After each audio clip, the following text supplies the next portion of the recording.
Fala aí, rapaziada maravilhosa, aqui é o professor Pablo Jamil tomando aquele cafezinho, ó.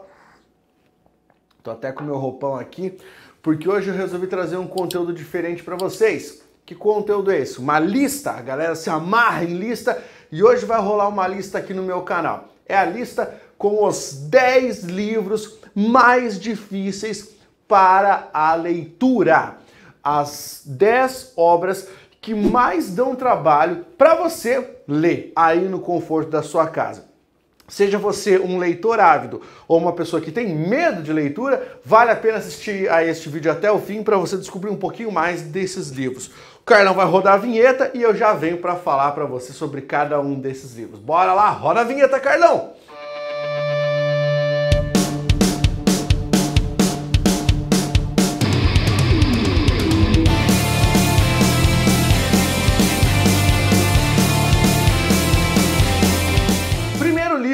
Que está na nossa lista aí de livros de leitura complexa, tá? Ou difícil, ou trabalhosa. É uma obra do brasileiro Graciliano Ramos. É um livro chamado Angústia.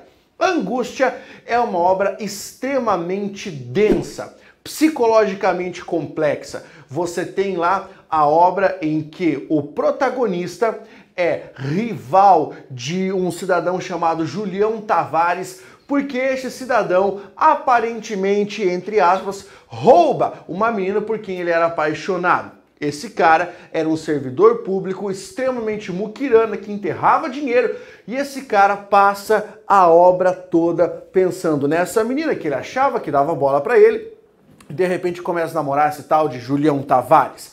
O que é interessante na obra Angústia e o que faz dela tão complexa? Você acompanha dentro da narrativa o processo de enlouquecimento. Isso é muito legal. Cada linha que você vai acompanhando ali, você percebe como o protagonista vai enlouquecendo. É uma obra cuja leitura não é tão simples, mas vale a pena. Angústia, Graciliano Ramos. Aqui a dificuldade não está na linguagem, está na densidade psicológica da narrativa. Essa é a primeira obra. Segunda obra, Ulisses, do James Joyce. O James Joyce é famoso por escrever obras que são obras consideradas complexas, de leitura difícil. E é claro, ele traz ali a sua complexidade principalmente devido à técnica narrativa que ele utiliza, que é um extremo fluxo de consciência. Esse fluxo de consciência se faz notar na obra Ulisses, em que você tem o personagem Leonard Bloom e esse personagem que está ali vai passar um dia na sua vida, praticamente um dia. Se você pegar o tempo da obra, é isso, tá? Um dia. Mas são centenas e centenas e centenas de páginas dentro desse dia. Existe uma alusão, é quase uma alegoria em relação à obra lá da literatura clássica, né? Quando você busca lá a Ilíada e Odisseia. A obra Ulisses é uma espécie de releitura da Odisseia, como se fosse uma Odisseia moderna, tá? Da saída de casa até um retorno é como se fosse a saída de Ítaca até o retorno. Leitura complexa por causa da técnica narrativa, mas vale a pena conhecer. Esse é um dos marcos da leitura. O cara que fala, já li Ulisses do James Joyce, você já faz, opa, já olha daquele jeito, beleza? Vamos descobrir qual é a próxima obra? A obra também é de um brasileiro e eu escolhi o Guimarães Rosa, João Guimarães Rosa. A obra em questão é Grande Sertão Veredas, uma das minhas obras prediletas. O que é que você tem ali? Uma obra de densidade psicológica sem igual, idas e vindas dentro de uma narrativa que é extremamente recortada e complexa. Você tem ali um protagonista que vai narrar a própria vida junto com diversas outras narrativas, com diversos assuntos, como se você estivesse conversando com um caboclo que não tem linearidade na narrativa e conta diversas outras histórias ali no meio. O cara fala sobre um amor que surgiu dentro do sertão e que parecia impossível, depois vira possível, depois impossível. E você... Cheguei até a tossir. Tem muita curiosidade para saber o que está acontecendo. Ele envolve elementos sobrenaturais, pacto com o diabo, é coisa muito interessante. O mais legal dessa obra é que, além de uma técnica extremamente requintada e recortada, Guimarães Rosa cria uma linguagem inimitável, muitos neologismos. Eu posso jogar dentro de toda essa obra o Grande Sertão Veredas como o mais complexo de todos, tá? Apesar de estar aqui em terceiro lugar, por causa da linguagem que o Guimarães utilizou. Eu considero particularmente que o Grande Sertão Veredas é uma obra impossível de se traduzir, porque na tradução perde-se muita coisa, principalmente as metáforas e a essência da linguagem com que o Guimarães Rosa trabalhava. Beleza? Vamos ver o próximo livro. O próximo livro é do Vladimir Nabokov. Sim, o mesmo cara que escreveu Lolita, certo? É o mesmo autor, o Vladimir Nabokov. E aqui o livro se chama Ada ou Ardor. Uma narrativa extremamente densa e complexa, tá? Que levou aí cerca de 9 anos para ser finalizada, que fala sobre uma relação incestuosa entre um homem e sua irmã. A linguagem da obra é extremamente complexa. Isso é quase que uma característica da literatura russa, né? Uma linguagem difícil. Talvez seja muito difícil por causa da extrema distinção, né, da língua portuguesa em relação à língua russa. Por causa dessas distinções graves de estrutura linguística, talvez isso deixe a obra ainda mais complexa quando vem para a tradução. Fica aqui mais uma dica, obra de leitura difícil, áspera, que é Ada ou Ardor, do Vladimir Nabokov. Vamos dar uma olhada no próximo livro. Veja aí, O Jogo da Amarelinha, de Julio Cortázar. Nós temos aqui 156 capítulos, sem nenhuma estrutura. É como se você lesse saltando de um capítulo para o outro, começando no 73 e dando saltos malucos. Uma narrativa que beira o surrealismo. E a dificuldade em ler esta obra está justamente na ausência de uma estrutura lógica, certo? Para quem gosta de Salvador Dalí, esse é um prato cheio. André Breton também, esse é um prato cheio, porque nós temos ali elementos do surrealismo dentro da narrativa. Julio Cortázar é um dos escritores mais famosos, tá, analisados contemporaneamente. E o livro dele entra nessa lista aqui. Vamos para o próximo. Em Busca do Tempo Perdido, Marcel Proust. O Proust é conhecidíssimo na literatura por causa do seu estilo requintado. Essa obra tem mais de 3.000 páginas, são 7 volumes. E é uma reflexão quase que autobiográfica, uma reflexão sobre a própria vida.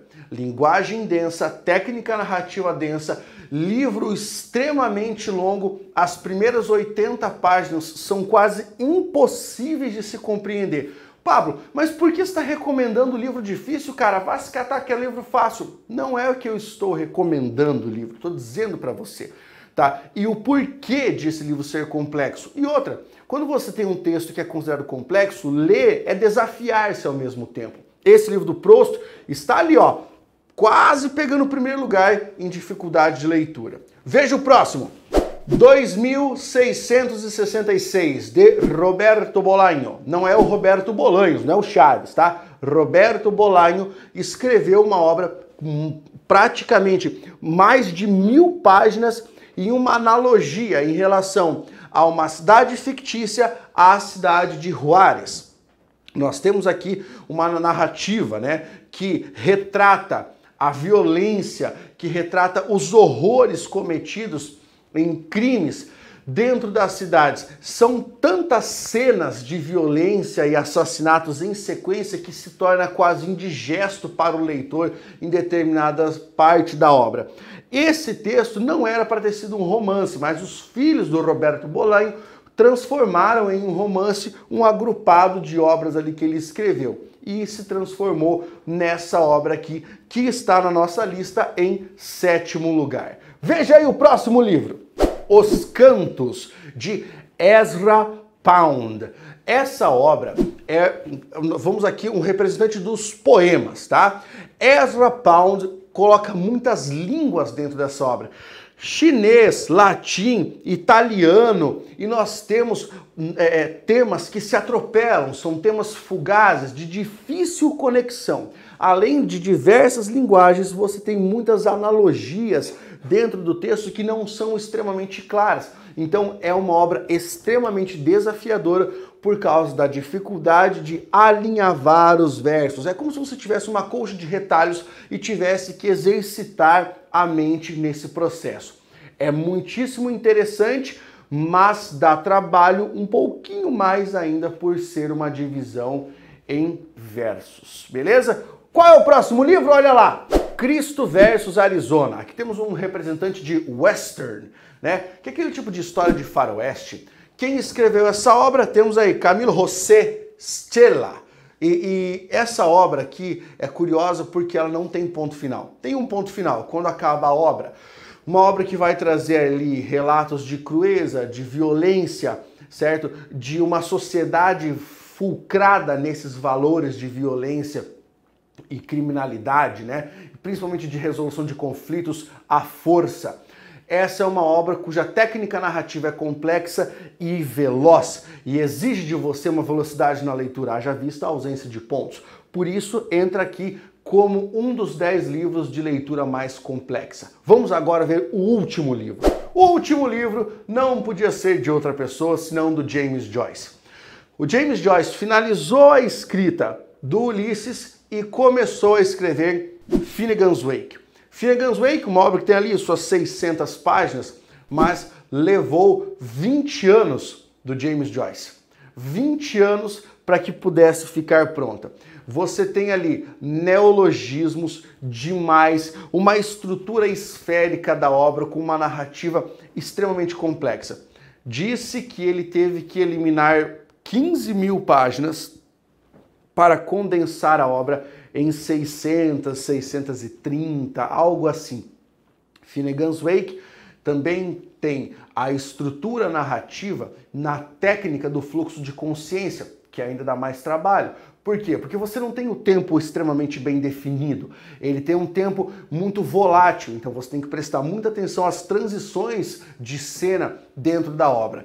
Isso faz do Finnegans Wake um dos livros mais complexos de leitura, se não o mais complexo para alguns. Essa foi minha lista dos 10 livros mais difíceis de se ler. Agora eu quero saber se você curtiu, deixa o seu like, faça sua inscrição, sugira um assunto aqui para os próximos vídeos e até a próxima. Aquele abraço. Força, guerreiro!